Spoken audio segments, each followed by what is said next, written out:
failed to show much, but it turned out to be a good race on the dirt that produced the trio of next out winners. It really, Safi Joseph Jr., Jose Ortiz sort of sold me on maybe getting a price. And now I have to be honest, I picked this one for the turf because I thought I'd get a better price. So up there right now at 6-1. Yeah, and looking at the number 3, Fawny, you mentioned didn't show too much on debut, but going to get Lasix today. Has had almost 6 weeks or so here to prep for the second time start, which is a great angle for the barn. Safi wins at over 30% with maidens second time out, and as usual, he's winning at 25% of the championship meet. This barn always does quite well. And there's the number 3. The one I went out of order, I think. So Comedic is on the inside, and it's the last race. I can do that. But Comedic has a big shot, I think, in here because of the surface switch. Yes, because last time out, looking at that race on the Tapeta, this horse had some early foot and very quick, 21-4, 44 and 4 to the half there for 5 furlongs, and finished second, beaten by a length and 3/4, but was the pace setter, has the inside draw once again today, and Julian Leparoux back in the saddle. Well, we showed this race this morning on the number 4 Blythe Spirit. It was actually on the turf, but it was such a good performance. Going to turn back to a sprint distance on the all-weather today after surrendering that late lead. This horse was surrounded on all sides and was pretty game holding on. Yeah, honestly, she's been game in both of her races. She's been part of the early pace scenario, but something to note there, not only were they both on the turf, but they were going a mile and 7.5. Today, she's going to cut back to the first time to a one-turn distance, and I think we talked about Comedic, probably faster, at least on paper from what we've seen. So Blight Spirit might have to rate a little bit, but that may be the perfect trip. Well, Blight Spirit sitting up there at 10-1. Any interest in that horse, Acacia? I'm a little concerned about the cutback in distance. I won't lie. As she goes to one turn from the 2-turn tries, she's a very long, stretchy type of filly. She does look the most fit that she has in her races so far.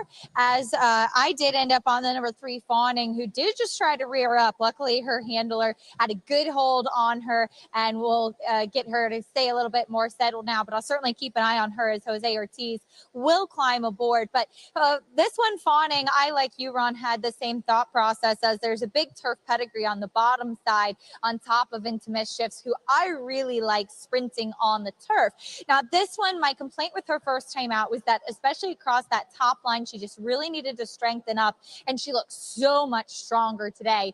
And I think that just kind of highlights, once again, what we've talked about with the barn, maybe needing a start. The number 10 to the outside, Miss Sakamoto.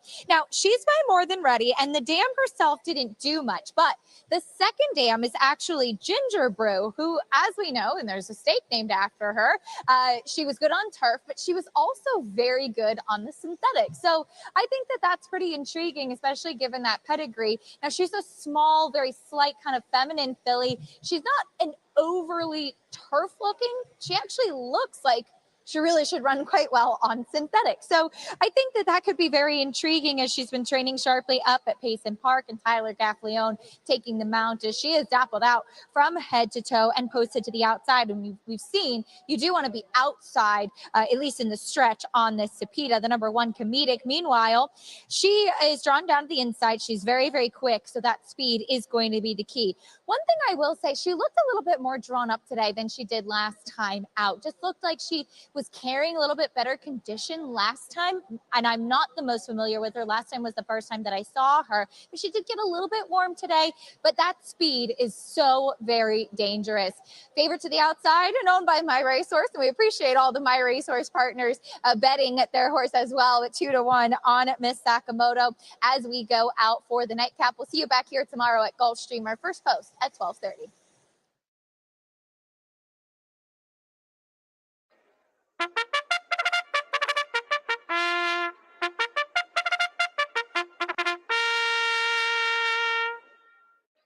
Stepping onto the course now for race number 9. The 9th race is the finale on the Thursday program, originally scheduled for the turf. Instead, we go on the all-weather, the Tapeta track at 5 furlongs. No changes here. Field of 10, win, play, show.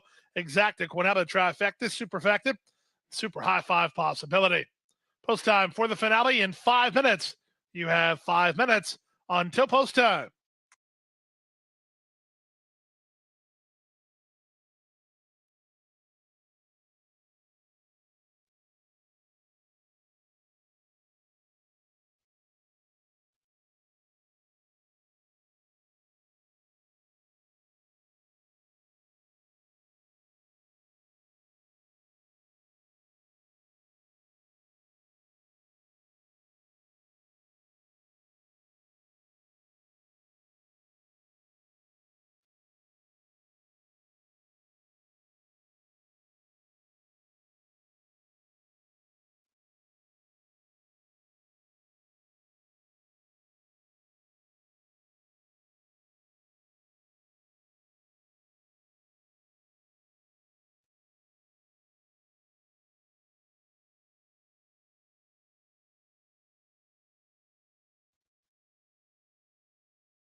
Approaching the gate.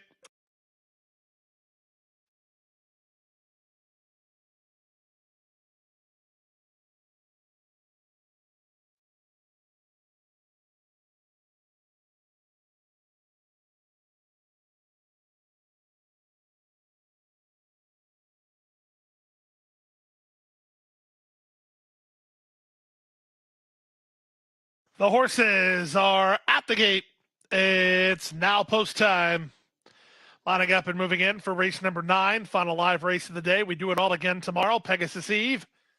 It's a Friday program that gets underway at 12:30. Racing forms and programs for tomorrow's races are on sale now.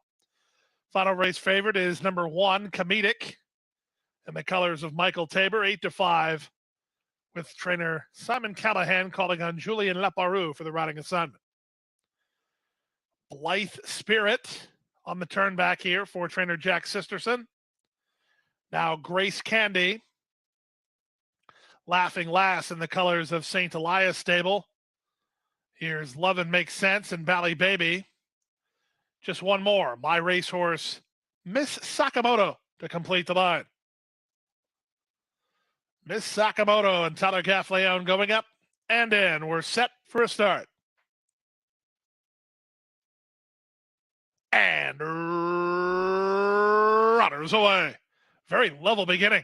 Soon after the start, Never went hunting an advantage with Fawning moving up on the far outside. That's Miss Sakamoto trying to work clear. From the outside, Love and Makes Sense is not far away. Valley Baby is next as Comedic is in tight and going to get shuffled back here just to her outside, Juno C. Then back to Blythe Spirit ahead of Grace Candy and Laughing Lass is last. Round the far turn they go at a big price. Lovin' Makes Sense leads a half a length. Never has rail position and will try to fight back second. On from third, it's Valley Baby inside of Fawning. Miss Sakamoto in the white and black colors giving up ground. 3 better than Comedic. Then Blythe Spirit, and they're at the top of the stretch. Lovin' Makes Sense turns for home on top. From the outside, it's Fawning looking for room. Comedic wide on the course. Miss Sakamoto in between runners and Valley Baby. 1/8 of a mile to go. Comedic's trying to get through. Comedic has room now, and Comedic is surging to challenge. Final 16th of a mile. Here comes Comedic. She's in time. Comedic wins, and she ran down Fawning in the Thursday finale in 57-1.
Number 1, Comedic was the winner. Number 3, Fawning was second. Number 10, Miss Sakamoto was third. Number 9, Lovin' Makes Sense was fourth. Number 4, Blythe Spirit, she finished fifth. 1, 3, 10, 9, and 4. 57 and 1, the final running time.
Now returning to the winner's circle is Comedic, a three-year-old dark bear brown filly by Practical Joke out of Go For It, Mrs. Miller by Spitestown.